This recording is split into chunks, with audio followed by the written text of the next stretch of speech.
Bonjour, bonjour, bienvenue sur le plateau de Bâti Journal TV. Nous sommes à Angers, au congrès international de bâtiments durables, Cities to Be. Et en ce début de matinée, vendredi, nous allons parler d'économie circulaire appliquée aux bâtiments. Avec moi pour en parler, Nadège Houry, bonjour. Bonjour. Vous êtes chargé de mission HQE-GBC, Alliance HQE-GBC. Rapidement, Alliance HQE-GBC, co-organisateur de l'événement. C'est exact. C'est exact. En face de vous, Lucille Béillard-Camara, bonjour. Oui, bonjour. Vous représentez Cercal, vous êtes responsable activité environnement et santé chez Cercal, c'est ça? Exactement. Tout à fait. Santé, ça est en lien avec l'économie circulaire? Il y a beaucoup de sujets en lien avec l'économie circulaire. La santé, oui, à travers peut-être quelques concepts. Que nous verrons peut-être. Et à côté de vous, monsieur Thomas Peverelli, vous êtes, directeur du pôle bâtiment chez EVA. C'est ça, bonjour. Bonjour. Alors nous allons tout de suite commencer par une définition en fait, de l'économie circulaire appliquée au bâtiment, parce que finalement, c'est pas si simple. Donc vous avez la parole pour nous expliquer un petit peu ce que veut dire économie circulaire pour le bâtiment. C'est ça. C'est assez compliqué l'économie circulaire dans le bâtiment. Déjà, l'économie circulaire, il y a énormément de définitions entre ceux qui se disent juste pour la gestion des déchets, d'autres qui vont parler d'écologie territoriale. Et donc tout ça, il y a trop de définitions et en même temps, appliqué au bâtiment, il n'y en avait pas à ce moment-là, en 2017, quand on a commencé à réfléchir dessus. Et donc, excusez-moi, je vous interromps, oui. Mais moi j'ai toujours entendu dire recyclage, réutilisation, réemploi, et il y en a un quatrième que j'ai perdu en route, mais c'est ça qu'on va essayer de définir dans le bâtiment ou pas? Il n'y a pas que ça. Il y a aussi tout ce qui se passe avant, la conception, l'optimisation des besoins, etc. Donc en fait, on va beaucoup plus loin. On va beaucoup plus loin. Donc en fait, on a créé ce document qui est le cadre de définition de l'économie circulaire dans le bâtiment, où on a défini plusieurs concepts qui sont ici, qu'on a regroupés en 5 ambitions. L'optimisation territoriale des flux, où on va parler de connaissance des gisements, de synergie, d'approvisionnement local et durable, de sobriété, où on va avoir tout ce qui est l'optimisation des besoins, la conception durable. Dans la conception durable, il y aura toutes les ACV bâtiments qu'on va du coup massifier avec la RE 2020. Et puis après, il y a tout ce côté allongement de la durée de vie, avec la pérennité des produits et équipements. Donc là, tout ce qui est dans l'allongement de la durée de vie. C'est-à-dire utiliser des matériaux durables, construire des bâtiments pour une période longue. C'est ça. Des bâtiments modulables, c'est ça, c'est un peu ça l'idée qu'il y a derrière? Exactement, tout ce qui est l'évolutivité des bâtiments et puis aussi tout ce qui est du coup l'approche en coût global, de regarder ce que c'est mieux d'avoir des choses plus pérennes, enfin des produits là, plus pérennes. Là, on s'intéresse à tout, on s'intéresse aux matériaux, on s'intéresse à la maintenance. C'est vraiment la durée de vie du bâtiment et c'est sa pérennité dans le temps. C'est ça. Construire pour longtemps, en fait. C'est ça. Après, il y a aussi tout le côté création de ressources avec pour limiter les déchets. Donc tout ce que vous disiez sur le recyclage, le réemploi, la réutilisation. Et aussi tout ce qui est démontabilité et déconstruction sélective. Et puis à la fin, pour chapeauter tout ça aussi, il y a tout ce management des parties prenantes avec une sensibilisation de tous les acteurs de la construction. Et la planification pour que tout soit bien fait dans le bon sens et pas qu'on ait un qui vienne alors que c'est pas son tour et que du coup il va faire des travaux et puis l'autre qui va refaire des travaux par-dessus. C'est l'organisation du chantier en fait. Voilà, c'est ça. Et tout le côté RSE et évaluation. D'accord. Ça concerne le bâtiment neuf ou ça concerne l'ensemble? C'est-à-dire si je déconstruis, si j'ai un bâtiment qui a 200 ans par exemple, que je vais rénover, est-ce que c'est... C'est aussi valable. C'est aussi valable. Tout est valable là-dessus. Que ça soit en construction, ça peut être aussi adapté à de l'aménagement pour un quartier. En fait, c'est vraiment une définition globale, comme ce qui peut être pour notre cadre de référence de la haute qualité environnementale. Voilà, c'est le même genre. Ce sera inclus un terme dans votre référence haute qualité environnementale? Justement, c'est inclus avec les certificateurs, avec leurs profils environnementaux. Et du coup, ce document a été quand même co-signé avec le ministère, l'ADEME, le CSTB et ORE, qui ont aussi apposé leur logo sur la publication et qui reconnaissent du coup cette définition de l'économie circulaire. Voilà, donc dans là le bâtiment. maintenant, on va dire que le monde du bâtiment, le secteur du bâtiment a sa définition de l'économie circulaire. On sait où on va et on va beaucoup plus loin que ce que je disais tout à l'heure sur les 4 R qu'on nous vend dans le grand public, on va dire. C'est ça. Je peux me procurer où ce document ? Eh ben, sur notre site internet, sur www.hqegbc.org. Et puis, on a aussi des tracts papier qui sont sur le stand HQE au 2e étage. Qui sont ici. C'est ça. Voilà. Est-ce que vous voulez compléter par rapport à la définition qu'on vient d'avoir ou est-ce que ça vous convient ? Enfin, ça vous convient. Ça nous convient très bien puisqu'on l'a repris dans notre profil. Donc, Voilà, donc on va garder le micro et puis expliquez-nous un petit peu comment le certificateur, lui, s'intéresse à cette question. Alors, effectivement, on a créé il y a un peu plus d'1 an le profil économie circulaire qui vient s'adosser en fait à la certification NFPA Habitat HQE. Donc, c'est déjà une certification multicritère. Ça veut dire qu'on va essayer de traiter tous les sujets du développement durable que sont l'économie, le social et l'environnement. Donc on a vraiment une démarche transversale et là pour créer ce profil on est juste à aller piocher dans certaines exigences donc, qui sont vraiment en lien avec l'économie circulaire comme la connectivité par rapport au site à proximité, la gestion des déchets, tout ce qu'on vient de dire, les ressources matières, la gestion durable des ressources, l'éco-conception. Voilà, donc c'est comme ça qu'on a bâti notre profil. Donc pour l'instant pour la construction neuve. Et puis en 2020, on va ouvrir ce profil à la rénovation parce qu'on a des spécificités sur le marché de la rénovation, comme par exemple le réemploi in situ. Voilà, le réemploi qui pose, on y reviendra peut-être au réemploi, qui pose peut-être des petits soucis au niveau de l'assurabilité. Voilà, c'est encore une démarche qui est assez complexe à mettre en marche sur le marché actuellement.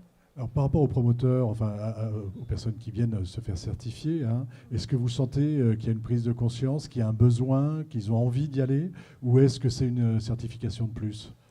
Alors, nous, justement, on a créé ce profil en fait pour pouvoir apporter une solution concrète à nos clients qui soit veulent se lancer dans la démarche, soit valoriser leur action. Pour l'instant, on a peu de contrats. C'est quoi ? C'est plutôt des bailleurs sociaux ? C'est qui est venu là pour le moment ? Non, pas forcément en fait. On a à la fois des bailleurs sociaux ou des promoteurs. Il faut savoir que la ville de Paris, donc on a 2 projets sur l'Île-de-France, un vraiment à Paris et puis un autre dans le 93.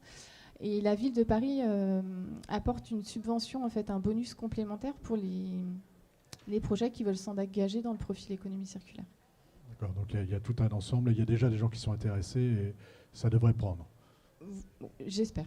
Voilà. Une question, et puis on reviendra après pour voir pour la méthode. Ça concerne uniquement le bâtiment. On ne s'intéresse pas à son environnement. Simplement pour... est-ce qu'un bâtiment qui est construit sur une terre agricole, est-ce qu'il va aller manger du territoire, est-ce qu'il peut s'inscrire dans cette démarche ? Alors, dans le cadre de définition, on a vraiment le premier axe qui est plus optimisation territoriale des flux, où justement on va regarder toutes les connaissances et les potentialités qu'il y a sur un territoire et vraiment s'inscrire sur un territoire. Les transports, c'est ça. Ces choses-là. C'est comment le bâtiment s'inscrit dans son territoire. C'est ça. Donc on s'intéresse à son environnement et à l'urbanisme. Oui. Vous avez la parole, Monsieur Peberelli, et vous allez nous dire en fait ce que vous avez mis en place, parce qu'il y a un test HQE en cours, et c'est vous qui avez réalisé la méthode, si j'ai bien compris. Oui, avec Cercal, justement, on a fait un test l'année dernière, spécifique, et puis cette année, on a lancé du coup la HQE Performance à une échelle un peu plus importante.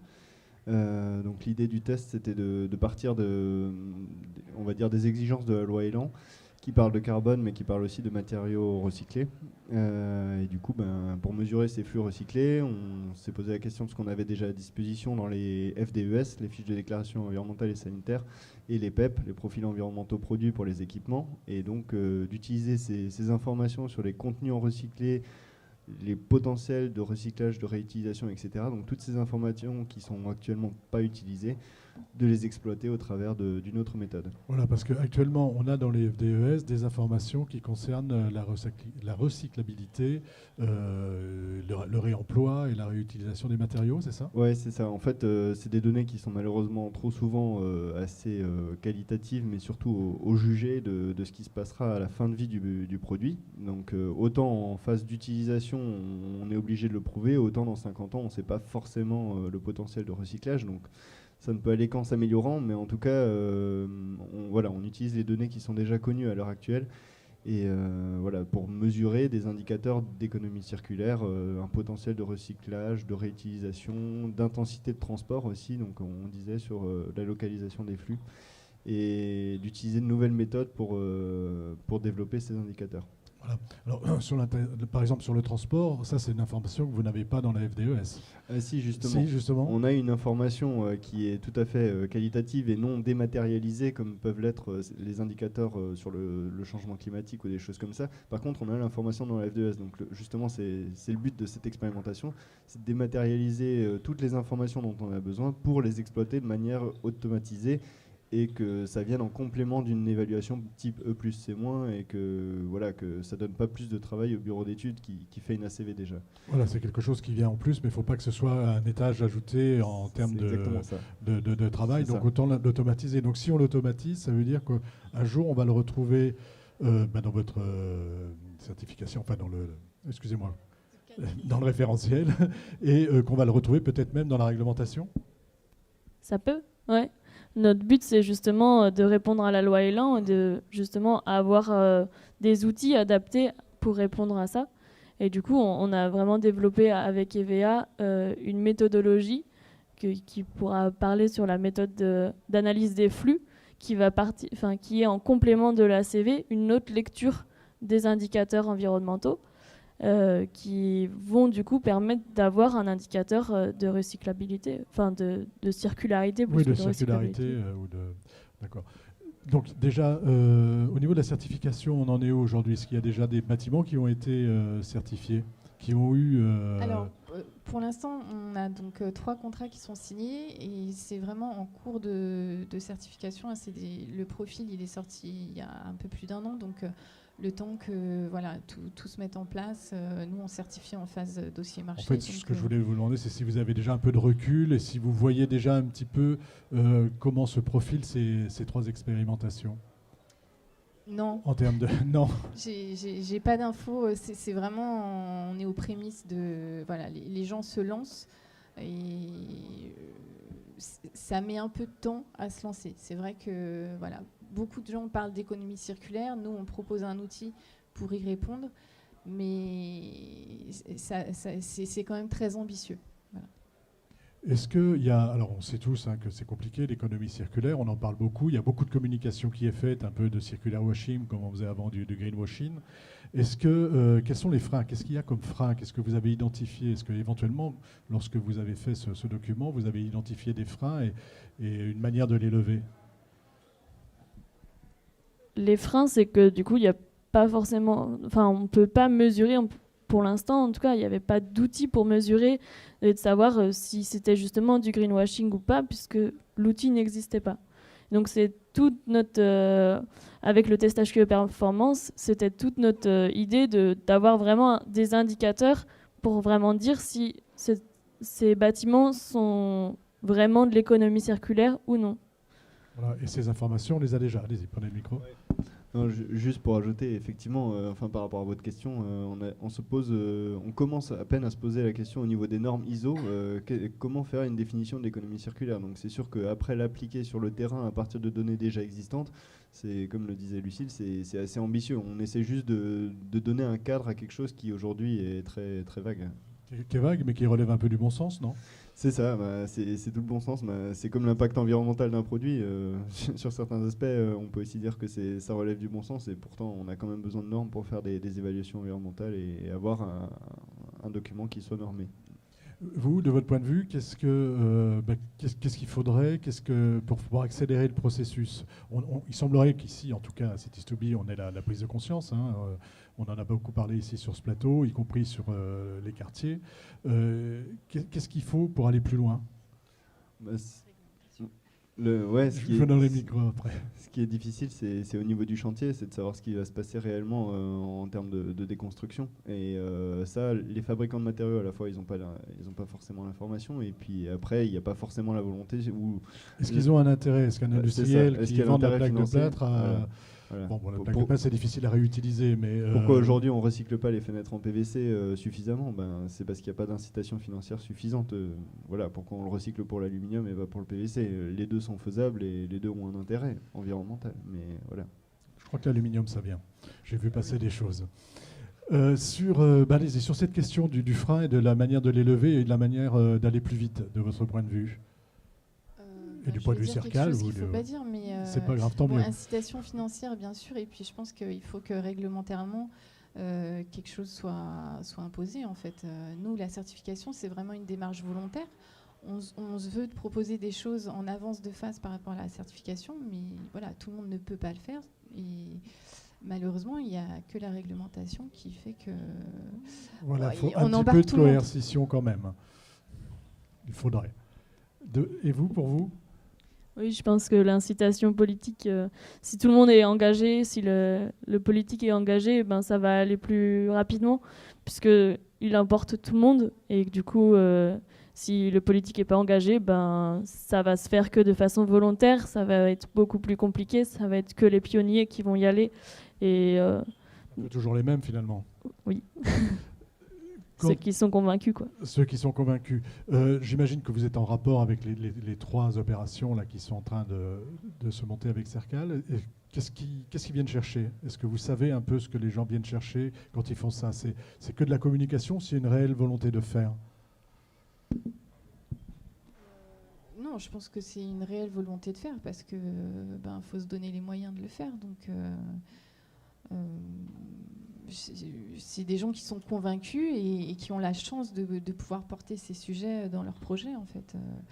Tout le monde ne peut pas le faire, hein, malheureusement. Mais... Donc allons-y, quoi. Voilà. Est-ce que quelqu'un veut ajouter un petit mot? Est-ce qu'il y a quelque chose qu'on n'aurait pas dit et qui vous semble important de dire sur cette économie circulaire appliquée au bâtiment? Vous avez le mot de la fin. On n'a pas cité les partenaires quand même. Alors citons les partenaires. Je vais faire dans le politiquement correct, mais c'est vrai que... mais c'est bien, il faut les citer. Il faut citer les gens qui s'y intéressent et qui participent. Je ne suis pas habitué à ça. Donc, voilà. Non, il y a le CSTB, il y a l'ADEME, il y a Ignes qui nous soutiennent. Il y a évidemment les certificateurs avec Certivia et Cercal. Et puis, il y a nous. Et le CEREMA aussi. Et le CEREMA. Donc on a cité tout le monde. On a cité tout le monde sans note en plus. Bravo. Donc allons-y, allons à l'économie circulaire appliquée au bâtiment et au quartier, peut-être un petit peu plus loin encore. Merci d'être venu sur le plateau de Bâti-Journal pour nous parler d'économie circulaire appliquée au bâtiment. Une émission à retrouver sur notre site Bâti-Journal TV et sur le site de notre partenaire Cities2B. Merci à vous.